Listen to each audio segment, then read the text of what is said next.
Thanks for listening to the Kojima Frequency. If you're enjoying the show and want to help support it, make sure to check us out on Patreon at patreon.com/KojimaFreak. So, okay, I'm going to sound really stupid because there's been so much going on that I'm losing track of it. But Angelus asked in the main chat, you're all going to cover that sweet news we got. What sweet news? What do you mean? Yeah, that's not... Can you point to the news, which one we're supposed to talk about, and we'll do that one first? Because there's so much. Fingers, you said yup, so like... I assumed yes to all and any news. That just shows how like great things have been going. Is like we are that thorough here at the Kojima Frequency. That just obfuscates it. I don't know what you're talking about. Angelus, what are you talking about? Dude, obviously Metal Gear Survive turned 6. I mean, we need to talk about that. That's okay, that makes sense. Happy birthday, Metal Gear Survive. It was just yesterday, yeah. Oh, PHYSINT, yeah. It PHYSINT Metal Gear.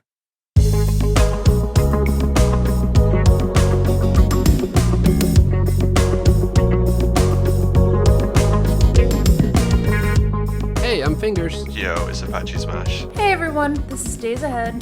And I'm Nitroid. You're listening to the Kojima Frequency.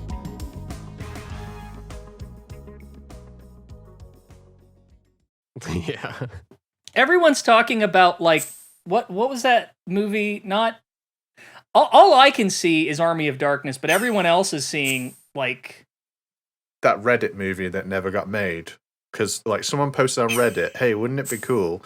I think it was, like, Navy SEALs, right? Navy SEALs get transported back in time to ancient Rome. No, Black Knight with Martin Lawrence. That's what... Didn't somebody take that plot? Didn't Paul W.S. Anderson take that plot and basically make Monster Hunter with his wife? I don't want to talk about that. Yeah, Black Knight with Martin Lawrence was funny, though. I remember that.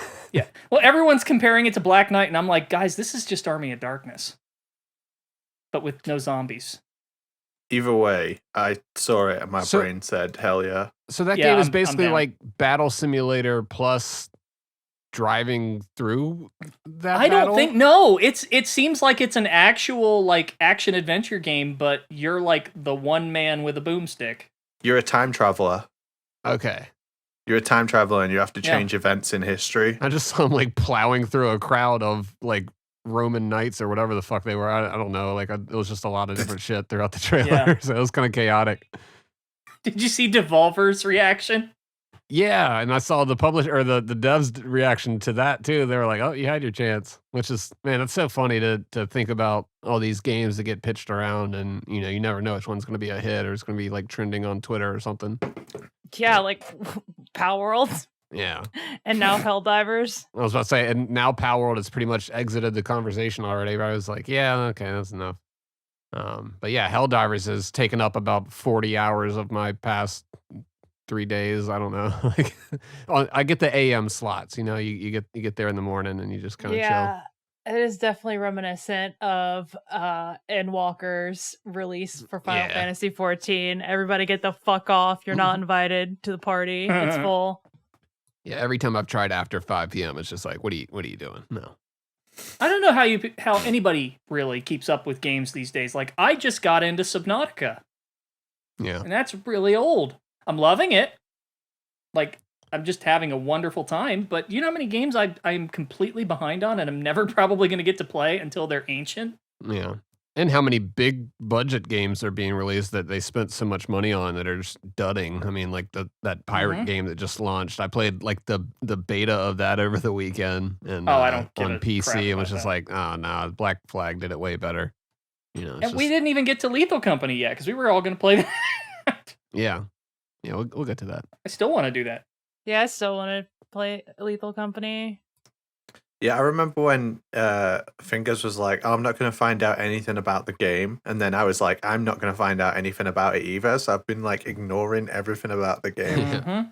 And I don't know anything about it still. All I know is it has excellent audio design to where, like, if we're in the same room, like, it just adds the reverb and stuff. And if you die, it just instantly cuts off and it's really funny. Like, yeah, that is hilarious. So I can't wait for those situations. Those are great. But yeah, I mean, Helldivers, I mean, you know, going back, you know, everybody's going to shit on me, whatever. But to me, it's reminding me of Metal Gear Survive times. Like, we just like hop in with 4 people, fuck around, have fun. If you die, whatever, you're throwing around different gear, and it's definitely a lot more explosive ordnance and shit and Helldivers that you're calling in instead of like grease traps and stuff. But I've seen some people defending it.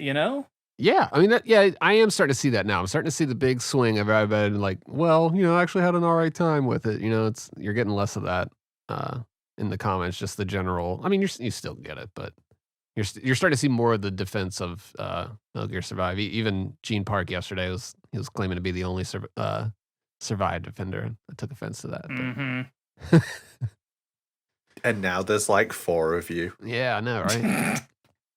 But no, I mean, it's just what I mean is just, it's a good time. You hop in there with buddies, and it's just a chaotic swarm of enemies coming at you where you do get overwhelmed, and it's like the chaos is the fun of it. I think that's like what's my like big connection to it. I haven't looked at it, but I haven't played it, but I have looked at it, and yeah, apart from Survive, it also feels like the children are yearning for Starship Troopers, which I've seen memes, Helldivers memes. Oh yeah. Leveraging Starship Troopers, but also Lost Planet. I don't know if anybody remembers that. Mm-hmm. Oh yeah. Lost Planet had that whole fucking cold meter thing going on, which Survive had hunger, which I think that's what Helldivers is like. What if you didn't have that annoying meter in the background going off at the whole time? Yeah, I don't like meters. Yeah. Get rid of the meters. Like the ticking time bomb part of it. That was the one thing that made me not like Lost Planet. To that analogy or that trend, Dead Rising and its timer, even though I love the timer on Dead Rising, I've learned to love it. Shit gives me anxiety, man. I don't like Majora's Mask for that reason. I don't like just being on it. I like to kind of just take my time with it. You're gonna find this hard to believe, but I don't like waiting to do the next part. So I've been I play it with a time skip mod, so you can just like do the next. You do like the quest, and then it just advances time so you can do the next bit. Wait, which game? Dead Rising. Oh, cool. I thought you were talking about Majora's Mask. I was like, oh, okay. No.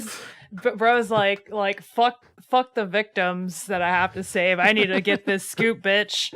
No, I like it when it comes up on screen. Jeff Peterson has died or whatever. I mean, I've been playing Subnautica with mods. I know that's kind of a faux pas, but What is Subnautica? I keep thinking of Iron Lung in my head, but it's not that.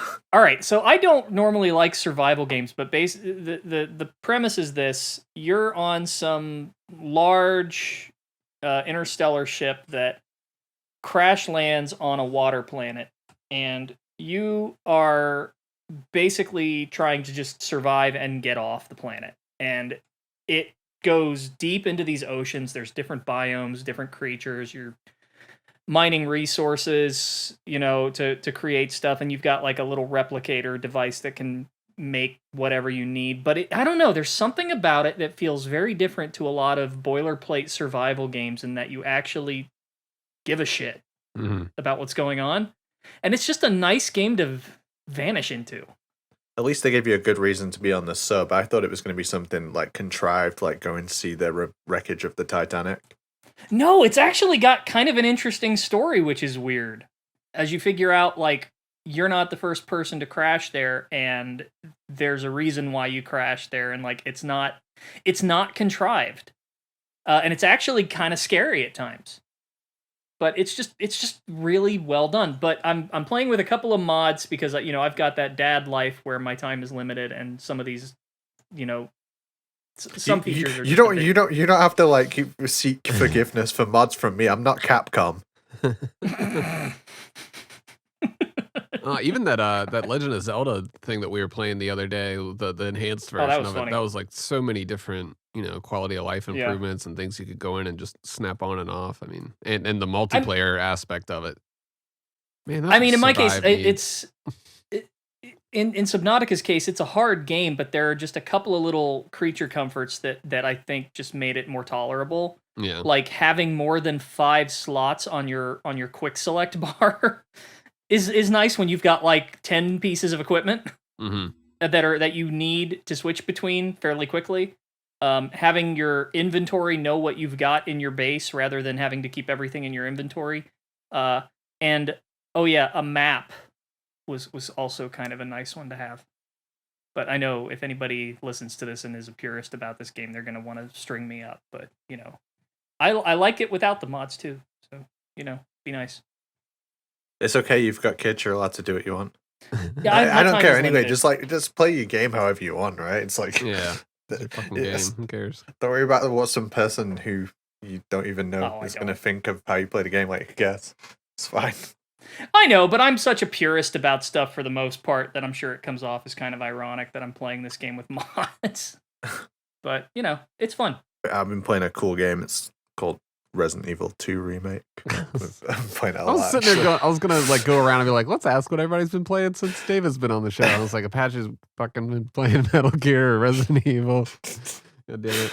Days, are you still on Tekken? Or- I'm still on Tekken. That's what's up. I'm trying to learn Reina. Everybody's trying to learn Reina, I guess. But God, the music's so fucking good in that game. That's all I've been like. I discovered a lot of artists at MagFest, and then the Tekken 8 soundtrack happened, and I've just been blasting that as well as like all the older Tekken soundtracks. Yeah. And additionally, even though I'm getting my ass kicked in ranked, they have a section with it's called the jukebox, and I think they've had this for a while, but I could be wrong, where you can actually switch out songs from different stages and menus to different songs throughout the series. Tekken 1, 2, 3, 4, Neat. 5, Tekken Tag. They're only missing a few tracks, which funny enough, I think is due to licensing issues. But I've got like my whole playlist going, playing with friends online.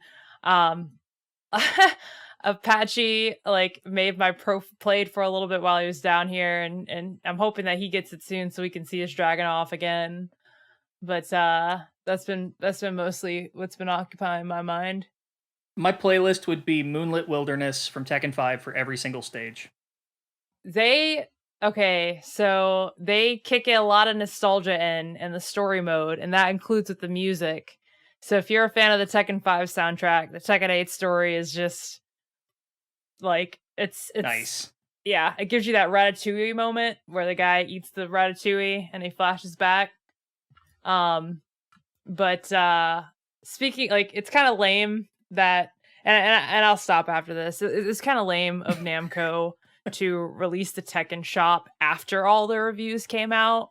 For those who don't know, Tekken, despite being like $70 fucking $100 if you get the Ultimate Edition, we found out it has fucking microtransactions for classic costumes, which when it happens to your childhood series like this, like, I don't know, like, Yeah, what's that like? What's it like to see your childhood series, your favorite, just first time? It's weird because it's like the FOB coins for some reason. That shit didn't like bother me as much as this. Maybe it was, I don't know. So so it's just cosmetic like outfits for him and stuff that's what's costing money? Yes. Okay. I've got to get something off my chest before we move on. Sorry. Me and Days watched a series by Maximilian. He did like a Tekken series where he went through all the games. And in it, he was like, oh yeah, the music didn't get really good until Tekken 3. And in my head, I'm like, wrong. You know that, like in, like in Mean Girls, where she's like, wrong. Yeah. That happened there. And then I was watching my friend PMC is like streaming a bunch of old PlayStation 1 games. And he was like, oh yeah, the music didn't get good until 3. And in my head, like alarms are going off. Tekken music has always been good. 1 was good, 2 was good. Like, I listen to the Tekken 1 soundtrack all the time. It's got some like quintessential old school PS1 drum and bass, and it's got a track in there called Windermere. Like, the music's always been good in Tekken. I just had to say it. Dude, I bet you everybody in the Discord's like, these fucking nerds, they need to stop talking about this non sequitur shit. I'm sorry. And get to the... No, I'm glad we got this off our chest. I was just biding time in case I guest showed up. So like, and I had to get it out. So I mean, where do we even begin? It's been a busy month. 2 months. I was about to say, we had David Hayter on the show last, which that episode has blown up. It's currently at like over 80,000 views, which is incredible. Holy crap, I haven't looked. Yeah. Are you serious? Yep.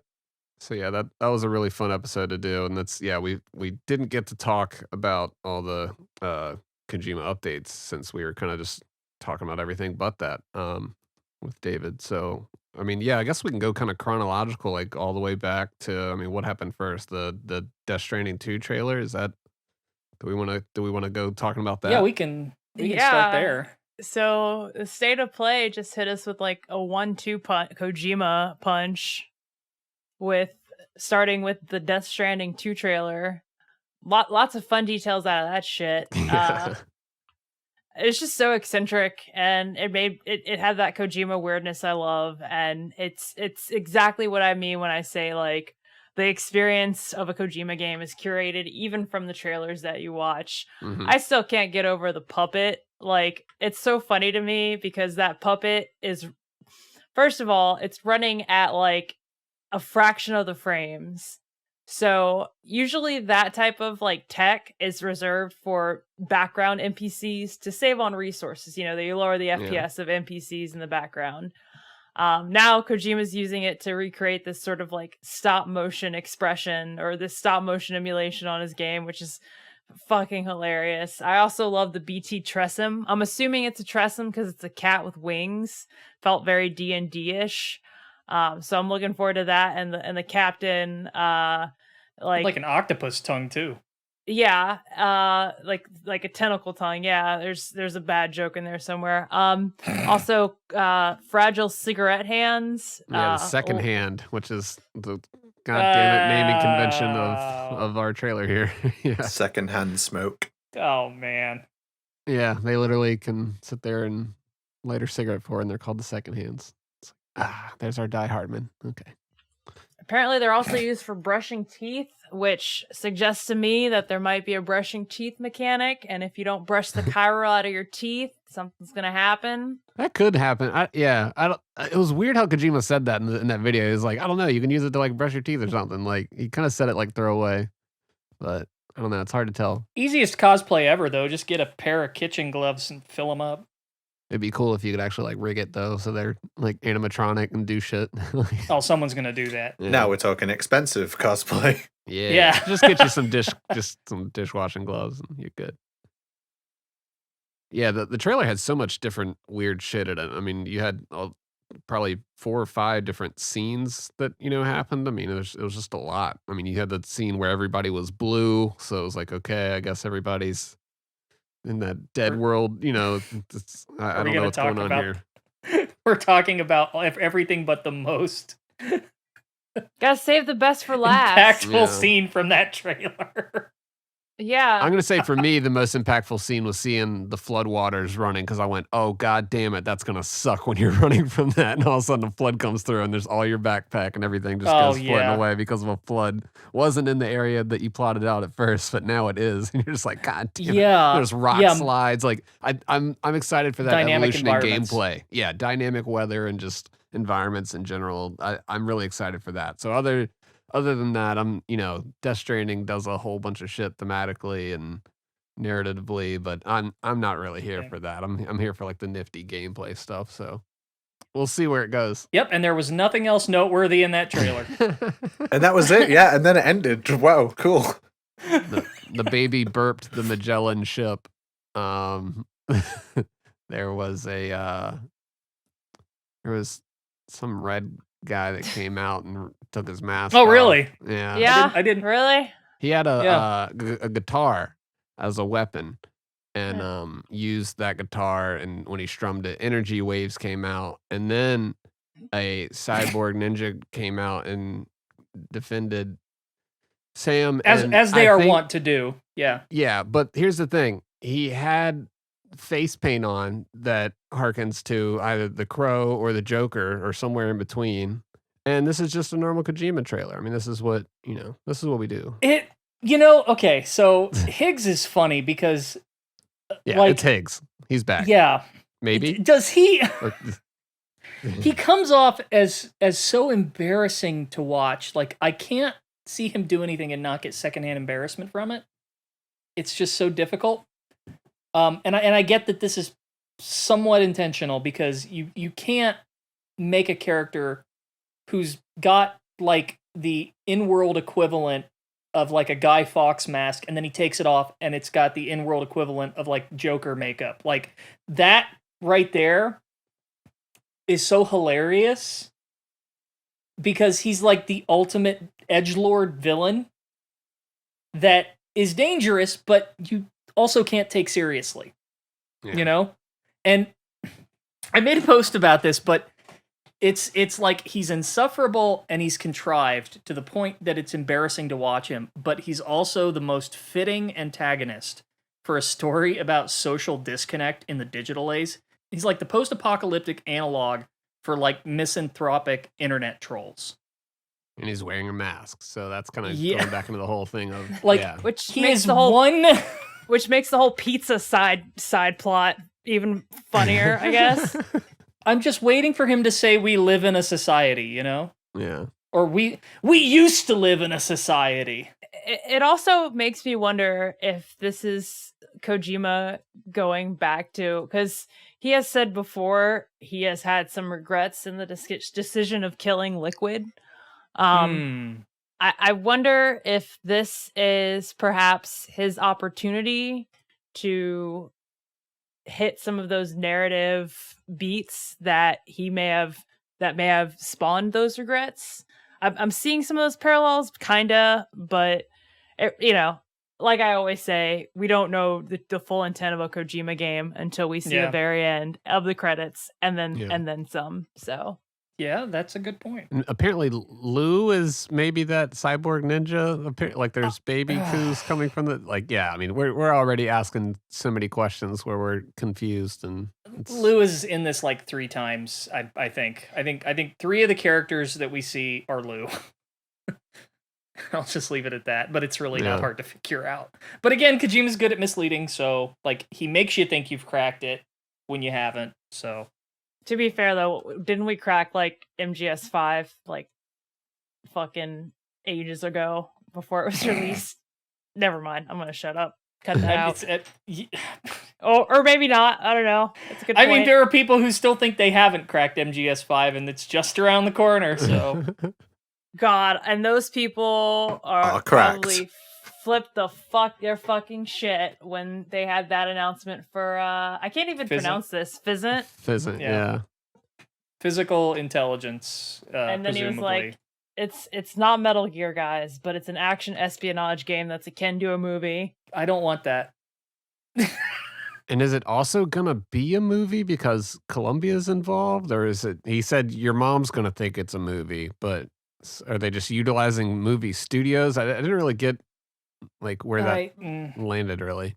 Yo, I remember when Nitroid was voicing his frustrations for Kojima, and everyone accused him of just wanting more Metal Gear games, and then Kojima said, I'm making a Metal Gear game. So was it because of Nitroid? I think so. Like, I don't want more stealth. And he was like, I'm making more stealth. God damn it. I hope you're happy, Nitroid. This was all you. Yeah. This is the one thing we didn't want to happen. Yeah. Well, I will say this, you know, some of the stuff that some of the context he provided and his decision making, it was wholesome to the extent where I felt not as guilty about him going back to the genre. You know, some of the things about having sort of that near-death experience, going through that procedure, which if Kojima didn't make it in 2020, mentally I would have just broken, but that's a place I don't want to get into. And then hearing, you know, some of the words from Del Toro, you know, him being insecure at some points with his creative output, and Del Toro just saying, you know, hey, and I'm just paraphrasing, but you know, hey, you've done it, man. Like, you know, you want to do this, and that, but you know, you've already achieved what you achieved. And he said you already are making movies, like, you know, that's because that's what Kojima's big goal in the end here is, I think, to be a movie director or to at least direct a few. But I mean, he's like, look, man, what you're doing is like movie magic, you know, like if that's what you're, you know, if you're trying to entertain people and put something in front of them, I mean, that's what you're doing. The movies he wanted to direct were the friends he made along the way. I really like that, like, if he was so seriously ill, how healthy and well he looks now. It's fucking awesome. Yeah. I don't need, like Dave said, I don't even want to think about that. I mean, and I guess too, like, you know, if this was just an idea that he had in the chamber you know, that he was maybe thinking like, oh, okay, I'll save this for 10 or 15 years down the later, and this will be my grand, you know, my final thing here. But just now he's kind of just like, look, I've got this, you know, this crowd that's kind of clamoring for this type of game, and you know, I'm going to do this for them. I think that was the big thing that I took away. He's like, this isn't necessarily what I want to do right now, but I'm going to do this right now because that's kind of what the world's asking for. Sorry, didn't hear you, Nitroid, but Are you suggesting that the world needs wet work? yeah. He came to answer. I think I think it says something else too. You know, there have been a lot of theories about, maybe not theories, but you know, people have speculated that in the future he might return to Metal Gear, especially with, you know, given his relationship with Sony and burying the hatchet with Konami. So who knows what could happen in the future if Konami doesn't have to foot the bill, right? Yeah. But the fact that he's doing this, you know, does that speak to the fact that it's just not going to happen? Like, does that shut that door? I mean, because you don't really, when people kind of split for like reasons like, you know, whatever, and you see a lot of these companies go, all right, well, fuck you, we're gonna go make our own version of it. And it's a clone version of that game where it's, you know, it's basically the same ingredients or whatever, but it's just, you know, a different IP. So you know, him kind of doing that. And how often does it work? Sometimes. Well, what about Second Wind? The Escapist and Yahtzee doing zero punctuation. I didn't know that was a thing. Oh, so like, you know, zero punctuation, right? Oh yeah, I know that. So they all left that company and just said, we're just going to go do this show somewhere else. And now they have a YouTube channel called Second Wind, and he does basically the same show, just without them now. It's Is it as good? legally distinct as possible. Yeah, it's called Fully Ramblematic. And yeah, it does numbers. It does it every week. Oh, It does alright. numbers. Does it do bigger numbers than what the original one was doing? Well, there he was drawing a salary, and now he's just got like I think the Patreon's on like 42 grand a month or something, and then that's on they're done. without videos and Okay, all the so other yeah, they're sponsors and fine. shit, too. Yeah, they're fine. Oh, Well, good that's, for them. you know, because that's what you have to do. Yeah, like as just an indie company coming out swinging, you have to compete with all these, you know, big publishers, and that's, you know, you're seeing that happen more and more because just the gamers will fall in love with a game, and just, you know, all of a sudden this is the game that everybody kind of raises up. So Well, we were talking more about the game creators that come out and do sort of the revisitations. Like, you know, look at, I guess, you know, a good example would be Bloodstained, right? yeah, You know, the 2D version, you know, was it Curse of the Moon? As far as I understand it, those did well, but the 3D one, the big one, didn't succeed like they wanted it to. I Yeah. could be wrong, but that was the impression that I had gotten. well, that's, yeah. I mean, it normally doesn't do. I mean, all right. So, do we think PHYSINT will do Metal Gear numbers? Probably Well, not. Like, I think Kojima's kind of immune from this problem because he never does the same thing twice, even when he does have the franchise at his hands, you know? yeah, Oh, Callisto Protocol, yeah, as was brought up in the chat here. Like, that's another example of, you know, there's a lot I like about Callisto Protocol, but it just doesn't land, you know? And then the Dead Space remake comes out, which is something I was against from day one, and it was kind of great. So, I don't know. I don't know. It's very hit and miss. I think Kojima is definitely the kind of person that if he's going to revisit an old idea, it's not going to be the old idea, at least not in the way you think it is. So, I don't know. No, what we can expect is it's going to be. This ain't Steel Cog. yeah. Absolutely. I totally agree. I don't think it's going to be anything we've seen before. I think it's going to be cutting edge technology of the time and something. Anything more like Mission Impossible, like that level, like just like a modern take on spy stuff instead of like industrial infiltration, like, you know, yeah. Well, that's where, you know, the title comes in of you know, PHYSINT and physical intelligence. I don't mean to suggest that Kojima should like rip off anybody or anything like that, but if I were to take a stab, or at least my dream of what I'd want him to do that was action espionage, but not exactly Metal Gear, I would love to see someone else's, particularly Kojima's approach to like Hitman sort of immersive sim type gameplay. Yeah. Where you can leverage items in the environment and different sort of details about your environment and NPCs to kind of blend in rather than, kind of the arcadey stuff that we expect from Metal Mhm. Gear. I want that so much. But I like that.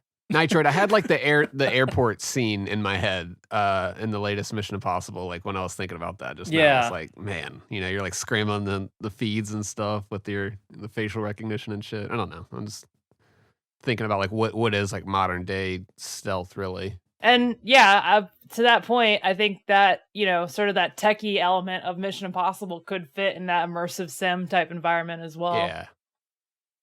Yeah, facial swap and stuff like that, and just that'd be cool. I don't know. I'm excited to see what he does. I mean, that's like that was the news. I was like, all right, I am excited to see what that turns out to be. And him saying it's a movie, I'm like, all right, I liked Metal Gear Solid 4, so we're here for it. Well, okay, so going into the name real quick, and I don't want to get into the weeds too much, but like obviously the name is a play on physical intelligence, which PHYSINT is a concept that is not new. I mean, it is sort of new. It's not really in the the common lexicon. Is it similar like to SIGINT? Or Yeah. Okay. Yeah. What's the other one too that's out? It's like HUMANT. Yeah, HUMANT. That's what I was thinking about. Yep. So you've got SIGINT, signal intelligence, human intelligence. There's different variations of this idea, and PHYSINT is a little more vague, but as I understand it, it sort of deals with the practice of like gathering and analyzing physical evidence to learn about a situation or an environment. So it's going to be about, gathering knowledge about your environment and situation, recon.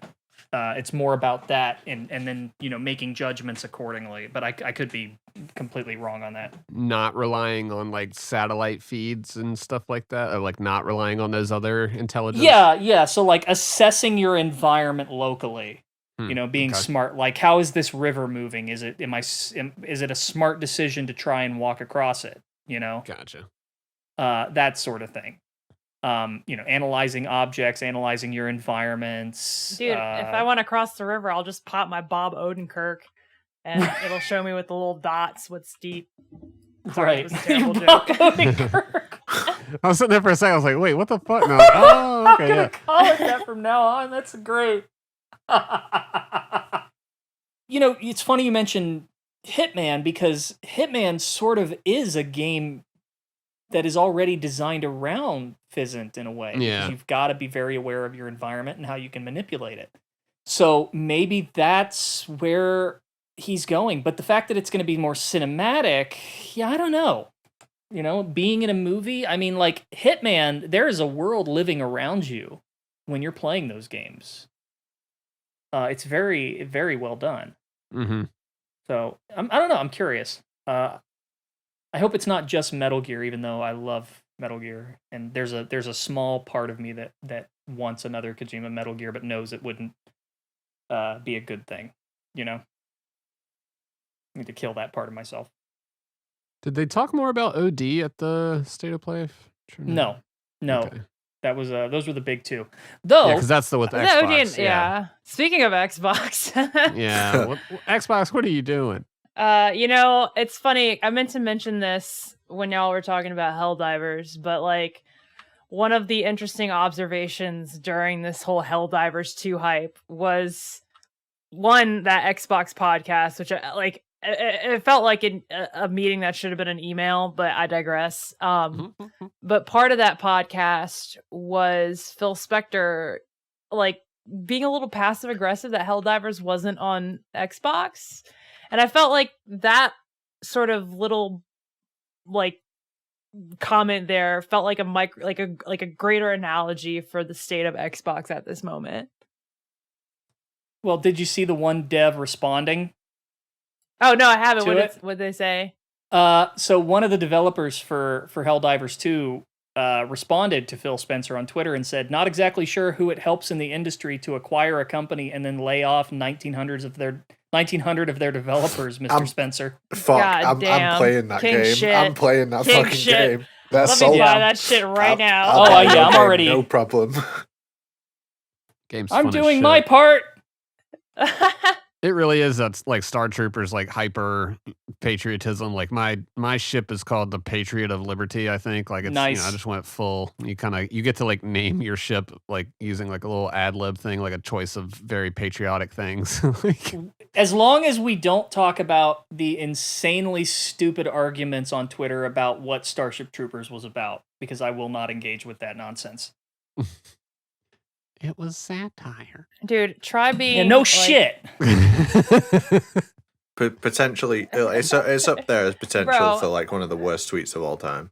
I love Starship Troopers and I love RoboCop, but try getting into Verhoeven from fucking Showgirls, man. It's a weird place to be. That is a weird place to start. What the fuck? Back when I think it was like on Black Friday, I was looking around and they had Xbox Series X's for like, I don't know, like less than $300 or some shit, and it came with a game and an extra controller. Like they're giving them away pretty much. And I thought about it and I was like, there's no reason to have one. Like I've got a PC. It doesn't make sense. So that they're just in this weird spot where they're kind of. I think they should go the Sega route. I mean, It would be fitting. I mean, considering the DNA, from the Dreamcast was a big part of the first Xbox, given like Peter Moore's involvement and sort of the legacy games that were brought in during that initial period, and the number of fucking Japanese arcade ports that were on the original Xbox, that was definitely taken straight from Dreamcast. Yeah. Yep, a lot of it.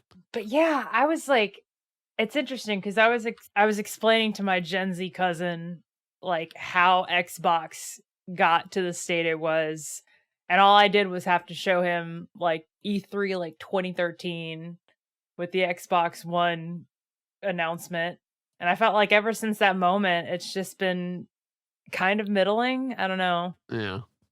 Yeah. I was thinking about Kojima making OD for Xbox, making PHYSINT for Sony. It's kind of like an arms dealer selling to both sides. Yeah. He really is. He's smart.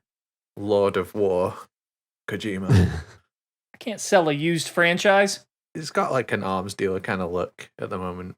He's always got that grin like he's up to something, and it's because he's up to something. He is always up to something. Speaking of being up to something, Hideo Tube is back. I didn't care for it. It was basically like, here's a recap of all the things that we just showed you. And I was like, please enjoy. And we got a couple of little messages from everybody. And it was just like, I miss the stuff that went into what their development process was like, or what the developers were talking about, what they were thinking about. Yeah. Not just, what movie star are you hanging out with? What trailer did you show? How do you, like, Mr. Kojima, where do you get your ideas? Like, okay, we've been there. I want to know how the machine works, like how it actually works. And that's why I liked the old, like, KP reports and just, I want them to go back to that so bad. And they were mainly just watching the trailers that they I mean, that's what half of the airtime was just them showing the shit. And then they would either pause or, commentate on whatever they were talking about. I don't know. Hopefully they do like another one that's not just an update one like that. Because I mean, if that's the first one and they're just kind of going over everything that everything that has been rolled out recently, I get it. But hopefully they go a little more in depth with that. It's the waiting period. They did the other thing too on Game Game, where they just like walked around, just kind of talking. Oh yeah, they went to the snake with the broken. Was it Super Potato, right? I don't know. That was, I think, in all Japanese with no subtitles when I checked, so I didn't really stick around for that one. Yeah, it was the game store in Akihabara with the naked snake statue where the gun's broken off. Oh, okay. Question, just another non sequitur. Did anybody play the Rebirth demo? Because like y'all have PS5s. Yes. Mm-hmm. No, and please don't tell me anything about it. I've been like avoidance. I've been doing everything I can to avoid anything about that game, because when it comes out, I'm gonna actually play a game on release for the first time ever in years, and I'm going to complete the whole game in one sitting, because my friend said that I can have his PS5 until I complete the game, because he trusts in my ability to do it quickly. I will not say a word about it, but I did play the first part. I have not played the second part of the demo that just came out today. Yeah, they just released that today, I think. Yeah. Yeah. God, this game's gonna break people's minds. I really just, I wish. Is anybody taking bets on what the hell they're gonna do with Aerith? I don't know, but New York Times certainly wants everybody. Yeah, on I there. know. It's like, they put Aerith on the front page. They did a national push with the app alerts too. That's amazing. Everybody got that fucking just a little alert just talking about Aerith dying. So. If you didn't know the world's most famous spoiler next to Darth Vader is Luke's father, then you sure do now. It's our generation's fucking Who Shot JR or some shit like Right, that. Like right. it's made the cultural lexicon. I'm happy about that. I don't know. It's weird. It's my go-to example whenever I'm streaming or something, and someone says, "Oh, can I say a spoiler?" It's like it depends what level of spoiler. If it's like Aerith dies, then that's fine. But Yeah, it's like your go-to example of a spoiler. Yeah. Okay. I need to see in the chat, like type 1 if you think she's gonna live. Type 2 if you think they're gonna kill her again. I mean, there are more options here. There are subcategories to either of these options in the how and the what. And I mean, hell, maybe they'll kill Tifa instead. I don't know. Yeah, 3. 3's a good option here. Okay, so a lot of people think she's gonna live. I heard the best theory about what's gonna happen, but I don't know if I want to say it. Should I say it or not? I don't. Yeah, I don't know. After saying all that shit, you probably should. Yeah. I don't care as long as it's not based on anything that's actually happened yet or is in. No. any of the It was a market. guess from someone in our Discord server. I can't remember who said it, but it's the best theory I've heard so far. What is it? Say it. All right, so stop listening if you don't want to hear this. But given that it seems like there are 2 timelines going on currently, we'll say there's Aerith Prime and then Aerith Kelvin timeline. Okay. Get the fuck out of here. Anyway, sorry. Okay, so Aerith Prime is gonna eat it. But then Zack and Aerith from the Kelvin timeline are gonna come through and take their place. It's just multiverse shit. Yeah, I think that's what's gonna happen is we're gonna get Kurtzman, J.J. Abrams, Aerith to take her place. I was literally about to say this better not fucking be like Abrams Kirksman level shit. Yeah, Because I think that's where we're going. When you put it that way, it's a bad omen. Yeah, I think that's what's gonna happen. I think I said this on the show before, but like I think they're gonna make you kill her. God, that's too impactful. Yeah, like I was under the impression it was sort of like a I've seen a million timelines, and the only one where the planet is still alive is the one where Aerith must perish, and like Doctor maybe Strange shit. maybe Yeah. it manifests into the boss moment where you fucking have to do the deed yourself. Aerith summons Holy by snapping her fingers and says, "I am Iron Man." What if you just have to play as Sephiroth during that scene, and that's just from another perspective? You get to do the downward thrust. I think by part 3 we're getting a Sephiroth redemption arc. Oh yeah, no, yeah. That's happening. I mean, he is in the demo as a playable. No. person. You're not supposed to talk about that to Well, that's not. Mr. I mean- Apache Smith here. Well, okay. I'm just saying, like, you know, Sorry. they let you do that. That's all I'll say. I mean, they let you do that in the original too, so that's not really much of That's a what. spoiler. Yeah, it's not a spoiler. It's just you get to do this little fighting style. It's great. There's no way they're gonna leave Aerith dead. There's just no way. There's no way. They won't do it. 100% is not gonna happen. They may fake kill her, but she's coming back by game 3. Oh yeah, that's the point, isn't it? Because there's 3 parts. Yep. Yeah, it's in the end. 3 But yeah, parts, and you can't carry over your progress. We're all talking about whether or not Aerith's gonna die. Like the question is, I'm playing that game and I'm not stopping until I finish it. Am I going to die? That's the fucking question. No, you've built up a tolerance at this point. I think you're gonna be fine. Depends on how much walking forward and crane puzzles it has. It's still, it's a PS5 exclusive game, but they still got you going through those little narrow cave walkway things, like they're trying to hide a loading screen that they don't have to worry about because it's on an SSD God. that like loads new environments at the speed of light, and I don't know what the fuck they're doing. Isn't it gonna be 2 discs? Yeah. But so was the last one. It had like a play disc and an install disc. So what are we bragging about? I didn't know if that was the case. If it was like or if it was just 2 disc worth of installs. Yeah, I don't and care. It playing doesn't off matter of 'em. anymore. Yeah. Is it? I didn't even know that. I did not know it was 2 discs. I'm just saying for the length of Apache's stream, how this is going to go down. That's what I'm thinking about. Discs is not indicative of the length of a game, as Call of Duty has proven over the past decade. I assume you're going to put the disc in. It's still going to say downloading 111 gig or whatever. Mm-hmm. Oh God, yeah. Yeah, I'm excited to see what they do with the fighting system. I mean, it was pretty good on 7R, but Let it breathe. It's really good. yeah. But I didn't feel like the game was hard enough. I hope. Yeah.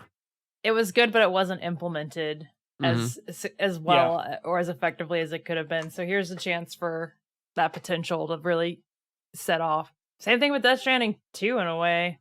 Mm-hmm. I think Yeah. Death Stranding 2 is going to be fucking excellent. I've been saying this, and I'm not particularly a fan of Death Stranding 1. I think 2 is going to be where it's at. I hope so.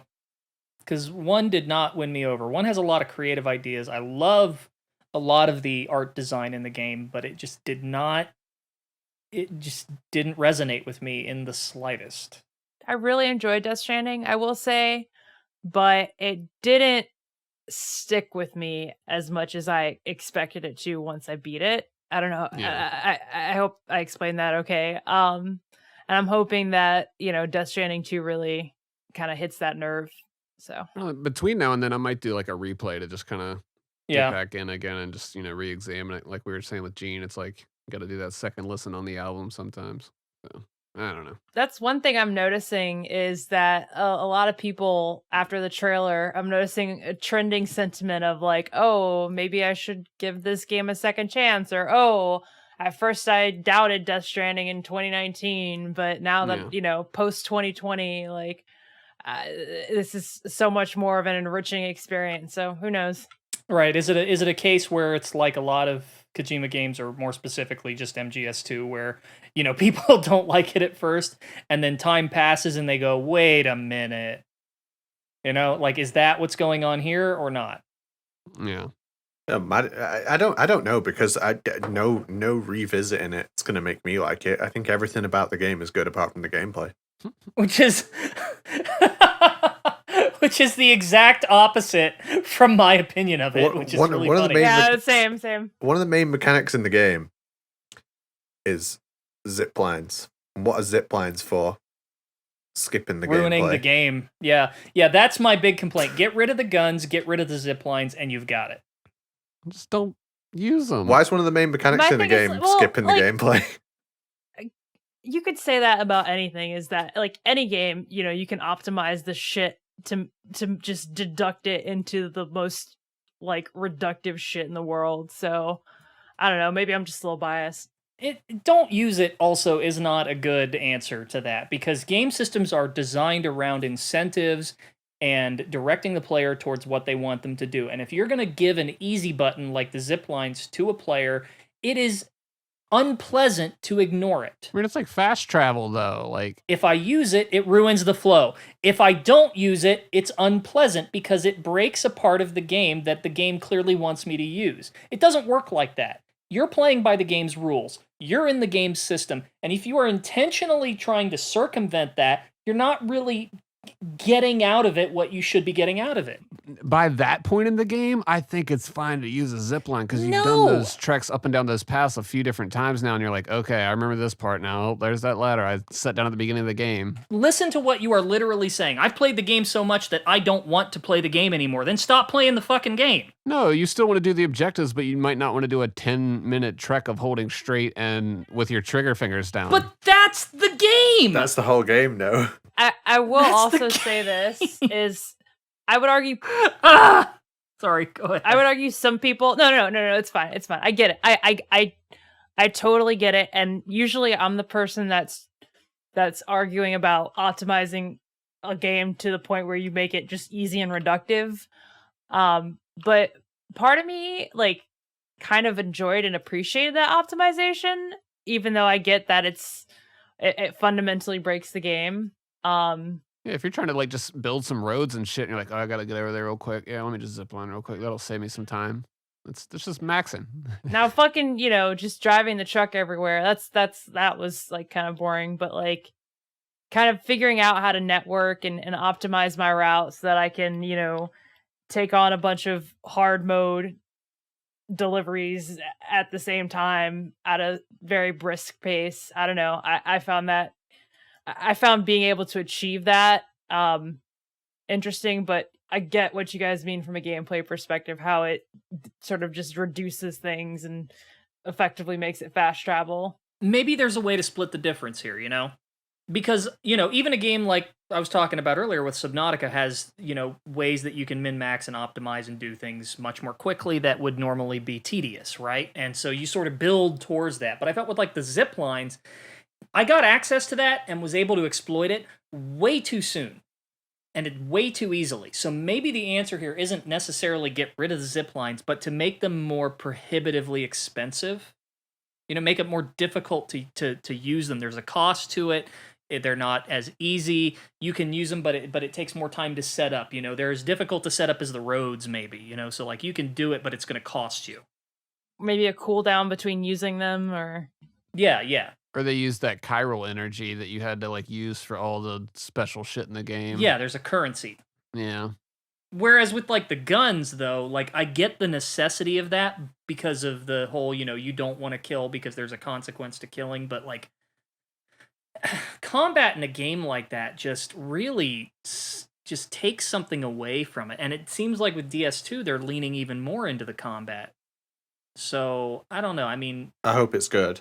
Like that's going to make or break too. the game for me. I just hope it's fun. If it's good combat and it has a purpose, then yeah, go for it. I just wish DS1 didn't have it. That's what I felt like the trailer was saying. It was saying like, it's okay. The combat's going to be really good this time. Cool. I thought it was fine. It just, you weren't really supposed to get into combat a lot, really. Like when you did, it was like, oh no, base alert, and then everybody would kind of lose their shit and you would throw your suitcase at them and shoot them. That's like, I just would snipe and take out the whole outpost before they even noticed I was there. I just feel like there's a better way to do tension in a fundamentally chill game like that, Like you ever play Echo? The dolphin? Yep. Is that what you mean? Because I have played that. Yeah, that's the only echo in my head. All right, well, what are you talking about then? There is a stealth game it's an indie stealth game. I really recommend it. It's called Echo. The premise is that the game sort of learns from your behavior. So if you do a lot of one thing, the AI will start to do that one thing as well. Nah, fuck that. I get enough of that shit from Ranked Tekken. Get out of here. I was going to say, that happens in Mortal Kombat and I hate it. It's a pretty wild game. And there are firearms and in the game. I guess there is a firearm in the game with very, very limited usability. You've got a pistol that can shoot through multiple enemies, but you've only got one or two shots at most before it has to recharge. So again, if you start using your gun a lot, then the AI starts using their gun a lot. If you stop using it, then they stop using it, and they learn as you do things. You're teaching them what they can do. There's a I don't want to ruin it, but just going over certain types of terrain, they don't know they can do that until they see you do it. That kind of stuff. And it's pretty cool, but it's a good example of how you don't need to emphasize constant combat in a game that's about stealth and exploration. There are other ways to have it, but not have it be a focus. And like DS just didn't balance it well, in my opinion. I like that you could hide as a rock. That is cool. Just had your rock camo. I remember like actually tricking a guard with that one time, and it was great. Yeah, Sam's big on prop hunt. Well, okay, I do want to mention, at least, I know we're almost at time. I do want to make sure that we mention this one more thing. It's really cool that we only asked for $20,000 for MGS Con 2, and we got $50,000. So thank you everybody who supported that. We hit all our stretch goals, including Cynthia Harrell. I'm so happy to see her again. Jason Charles Miller's gonna perform, which hell yeah, I'm so excited to see him again. 2 concerts in a row in 2023 and 2024, and as well as a live script reading from the voice actors. So God, July 20th, Hilton Long Beach. So excited. Oh my God. Thank you again, everybody. Yeah. You know what's got me really fucking excited is like everyone who went last time is going again, but then like there's loads of other people who didn't go who keep saying to me, "Oh, I'm going now," and it's like It's gonna be insane. it was so good last year. It's gonna be fucking crazy this year. Tyson Yin's going to be there also to perform for the Metal Gear Rising thing. So it's going to be quite the musical performance there. I'm going to be DJing. We got Cynthia coming through. We got Tyson. We got Jason Charles Miller. Well, about that 50 grand, I messaged Amanda a long time ago, and I was like, "What if we just went to Coachella?" Split it. Fuck yeah. Shout out DRK, shout out Outer Heaven, all the streamers on there. I mean, there's so many, there's too many to name right now, but everybody that streamed, I mean, you know, it was really cool to just see the whole community come together and raise $50K. That's incredible. I mean, you know, they put the work in. They really did. Yeah. Yeah. Shout out the whole MGS Con staff. I mean, just organizing all of this stuff and throwing it all together. It's going to be a really special event again.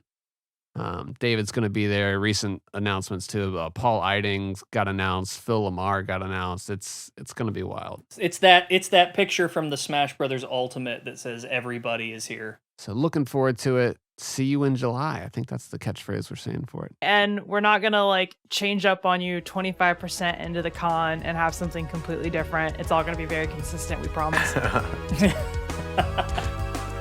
Or maybe it won't. The first quarter of the con takes place at, Hilton Long Beach, but then it's out in the middle of the ocean. You get there and everything splinters off. So we'll see you at Third Echelon Con.